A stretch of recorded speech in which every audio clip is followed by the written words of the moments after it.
Assalamualaikum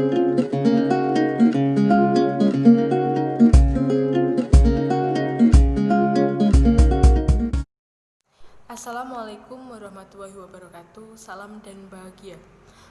Kami dari kelompok 7 ingin mempresentasikan hasil kerja kelompok kami dengan judul pengukuran, penilaian, dan evaluasi jenis-jenis penilaian bahasa Indonesia serta jenis tagihan penilaian dalam pembelajaran bahasa Indonesia.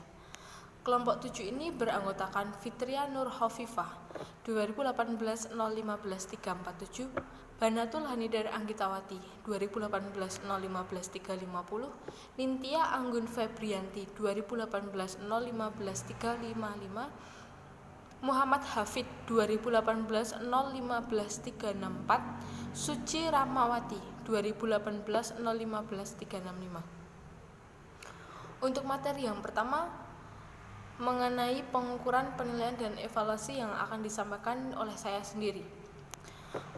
Pengukuran dilakukan agar pengambilan keputusan evaluasi dapat dilakukan secara tepat. Pengukuran menyediakan data yang menjadi landasan pengambilan keputusan dalam evaluasi. Tanpa pengukuran, maka evaluasi tidak memiliki dasar yang kuat dalam membuat keputusan.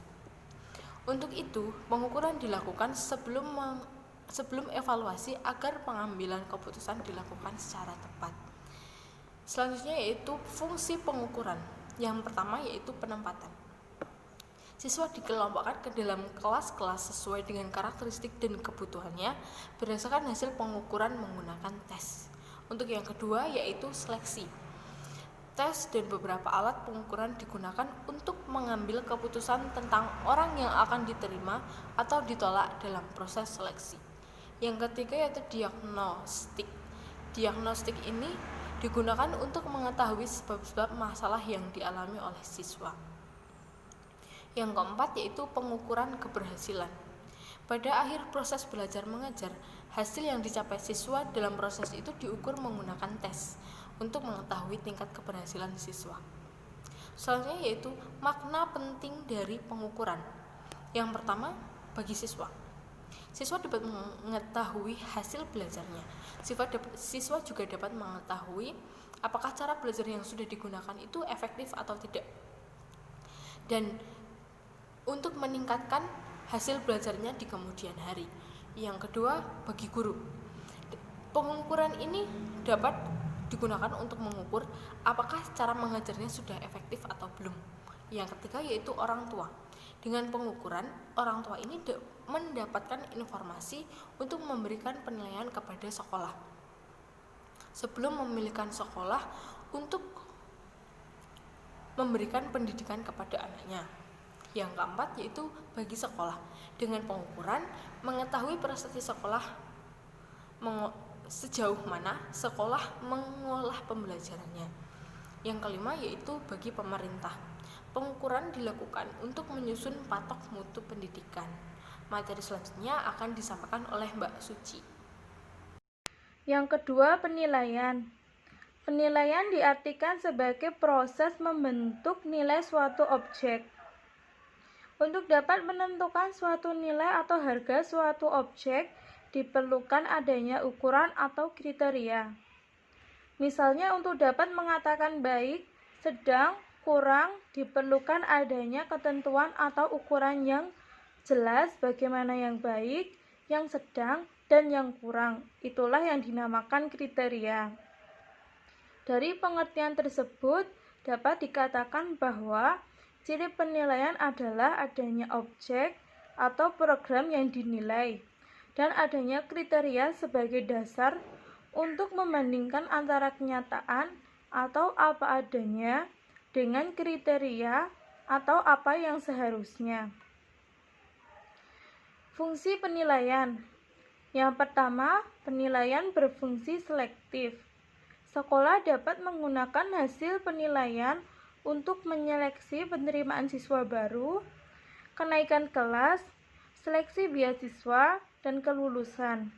Yang kedua, penilaian berfungsi diagnostik.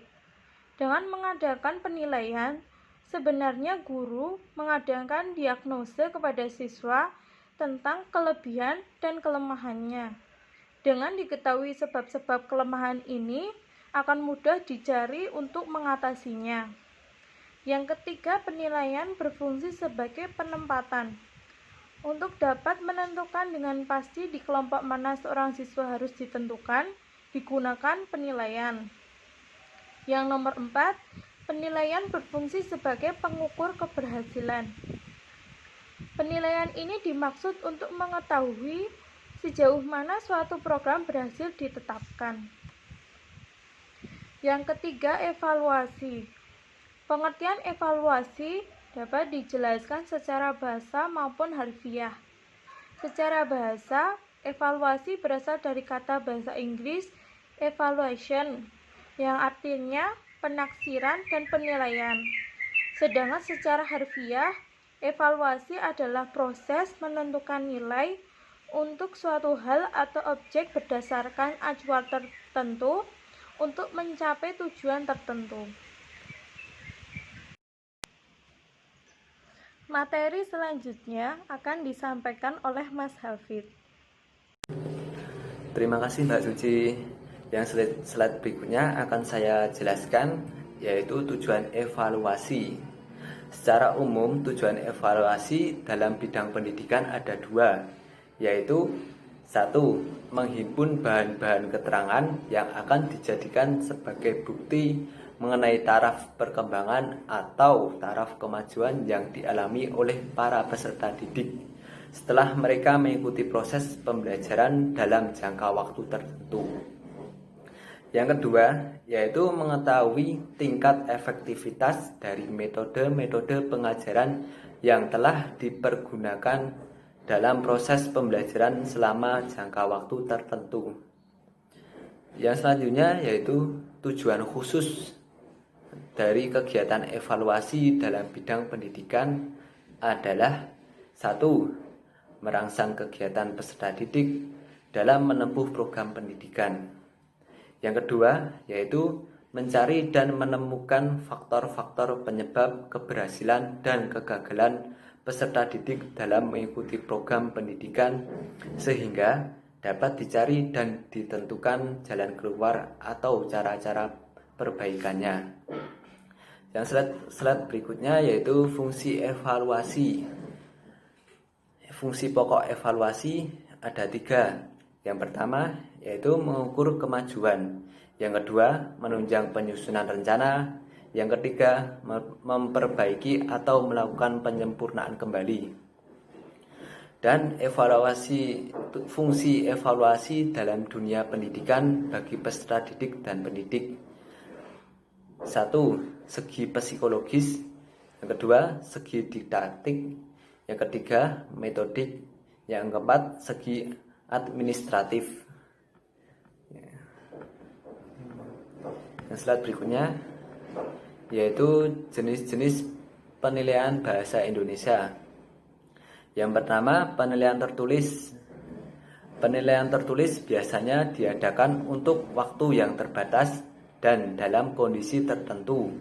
Contohnya, alat penilaian jawaban benar atau salah, isian singkat, menjodohkan, dalam kurung kemampuan mengingat atau pengetahuan, dan alat pilihan ganda, dalam kurung kemampuan mengingat dan memahami.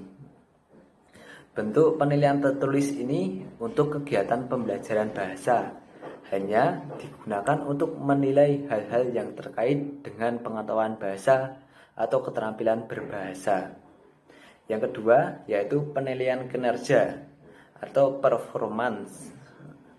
Penilaian kinerja adalah penilaian berdasarkan hasil pengamatan penilaian terhadap aktivitas siswa sebagaimana yang terjadi. Penilaian dilakukan terhadap kinerja, tingkah laku, atau interaksi siswa. Cara penilaian lebih mencerminkan kemampuan siswa yang sebenarnya. Semakin sering guru mengamati untuk kinerja siswa, semakin terpercaya hasil penilaian kemampuan siswa tersebut. Contohnya yaitu menilai kemampuan siswa dalam berpidato, membaca puisi, diskusi, pemecahan masalah, antisipasi siswa, dalam diskusi kelompok kecil, membaca nyaring, bermain drama, kemampuan bertanya, kemampuan berbicara, lafal dan intonasi, dan proses mendengarkan atau menyimak. Yang slide berikutnya akan dijelaskan oleh Mbak Khofifah. Silakan Mbak Khofifah. Yang ketiga, penilaian portofolio. Penilaian portofolio merupakan rekaman penilaian autentik yang memperkuat kemajuan dan kualitas pekerjaan siswa. Penilaian portofolio berupa kumpulan dokumen yang berisi penilaian prestasi belajar, penghargaan, karya siswa dalam bidang dan kurun waktu tertentu. Portofolio dapat berbentuk buku berukuran besar, album berisi foto, audio, video, stop map yang berisi kumpulan tugas dan buku kerja siswa. Yang keempat, penilaian produk. Penilaian ini terdapat pada keterampilan siswa dalam menggunakan alat serta prosedur kerja dalam menghasilkan sesuatu produk atau karya, dan aspek kualitas teknis yang estetik produk atau karya tersebut. Tidak hanya diperoleh dari hasil akhir, namun juga proses pembuatannya. Yang kelima, penilaian proyek. Penilaian ini merupakan penilaian terhadap tugas yang harus diselesaikan dalam periode atau waktu tertentu. Tugas berupa suatu investigasi sejak pengumpulan, pengorganisasian, pengevaluasian, hingga penyajian data. Penilaian proyek ini dilakukan sejak perencanaan, proses selama pengerjaan tugas, sampai hasil akhir proyek. Penilaiannya dapat dilakukan dengan menggunakan daftar cek atau skala rentang. Yang keenam, penilaian sikap. Penilaian sikap adalah salah satu penilaian berbasis kelas terhadap suatu konsep psikologi yang kompleks. Contohnya sikap terhadap mata pelajaran, guru mata pelajaran, proses pembelajaran, materi pembelajaran, dan sikap berhubungan dengan nilai yang ingin ditanamkan dalam diri siswa melalui materi tertentu.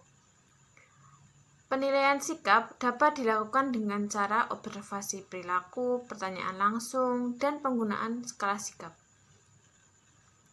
Yang terakhir, penilaian diri. Penilaian diri adalah suatu teknik penilaian yang meminta siswa untuk menilai dirinya sendiri berkaitan dengan status, proses, dan tingkat pencapaian kompetensi yang dipelajarinya. Inti dari penilaian diri adalah kejujuran siswa dalam mengungkapkan tingkat pencapaian kompetensi yang ada pada dirinya yang berkaitan dengan konsep, praktik, dan sikap atau minat melalui format penilaian diri. Selanjutnya, jenis tagihan penilaian dalam pelajaran Bahasa Indonesia.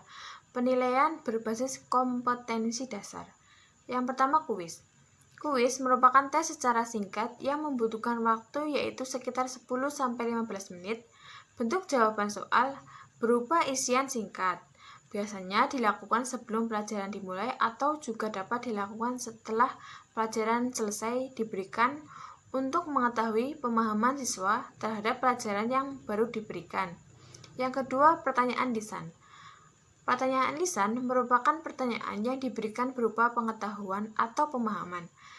Digunakan untuk mengungkapkan penguasaan siswa terhadap konsep, prinsip, atau teori secara langsung. Yang ketiga, ulangan harian. Tes atau penilaian yang diberikan secara periodik. Ulangan harian biasanya dilakukan setelah penyelesaian suatu materi pembelajaran tertentu. Selanjutnya akan dibacakan oleh Nintya Anggun. Selanjutnya, tugas individu merupakan bentuk latihan bagi siswa untuk mengembangkan wawasan dan kompetensi berpikir secara perorangan. Kemudian, tugas kelompok merupakan bentuk latihan bagi siswa dalam mengembangkan kompetensi secara bersama-sama atau berkelompok. Siswa akan dinilai kemampuan kerja kelompoknya dalam upaya memecahkan suatu masalah. Selanjutnya, ulangan blok merupakan tes pada akhir beberapa materi pelajaran dengan bahan semua materi pokok yang telah diberikan atau dipelajari. Kemudian ada penilaian berbasis kelas. Yang pertama, tes tertulis. Tes tertulis terdiri dari dua macam, yaitu tes objektif dan tes subjektif. Tes objektif menuntut siswa memilih jawaban yang telah disediakan atau memberikan jawaban singkat terbatas. Sedangkan tes subjektif adalah tes esai yang digunakan untuk menelaah siswa dalam mengorganisasikan pikiran, mengemukakan ide dengan kalimatnya sendiri, atau mengemukakan penalarannya. Tes esai dibedakan menjadi dua, yaitu uraian bebas dan uraian terbatas. Yang kedua, kinerja atau performance. Penilaian kinerja merupakan penilaian berdasarkan hasil pengamatan terhadap siswa melalui perilaku atau interaksi siswa.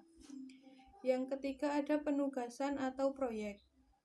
Penilaian tugas atau proyek merupakan penilaian untuk mendapatkan gambaran kemampuan menyeluruh atau umum secara kontekstual mengenai kemampuan siswa dalam menerapkan konsep dan pemahaman mata pelajaran tertentu. Yang keempat, pengumpulan kerja atau portofolio. Portofolio merupakan kumpulan hasil tugas atau tes atau hasil karya siswa yang dikaitkan dengan standar atau kriteria yang telah ditentukan. Kumpulan hasil karya atau hasil pekerjaan tersebut merupakan refleksi kemajuan belajar dan berpikir siswa dan sekaligus menunjukkan prestasi dan keterampilan siswa. Kesimpulannya, pengukuran dilakukan agar pengambilan keputusan evaluasi dapat dilakukan secara tepat. Evaluasi sendiri adalah proses penentuan nilai untuk suatu hal atau objek berdasarkan acuan untuk mencapai tujuan tertentu. Penilaian diartikan sebagai proses pembentukan nilai suatu objek. Untuk dapat menentukan suatu nilai atau harga suatu objek, diperlukan adanya ukuran atau kriteria. Jenis-jenis penilaian dalam pembelajaran bahasa Indonesia meliputi penilaian tertulis, portofolio, produk, proyek, kinerja, dan sikap diri. Sedangkan macam dari tagihan penilaiannya meliputi tertulis, kinerja, penugasan, dan juga pengumpulan kerja. Sekian presentasi dari kami. Apabila ada yang ingin ditanyakan, mohon ditanyakan melalui WhatsApp group. Terima kasih. Salam.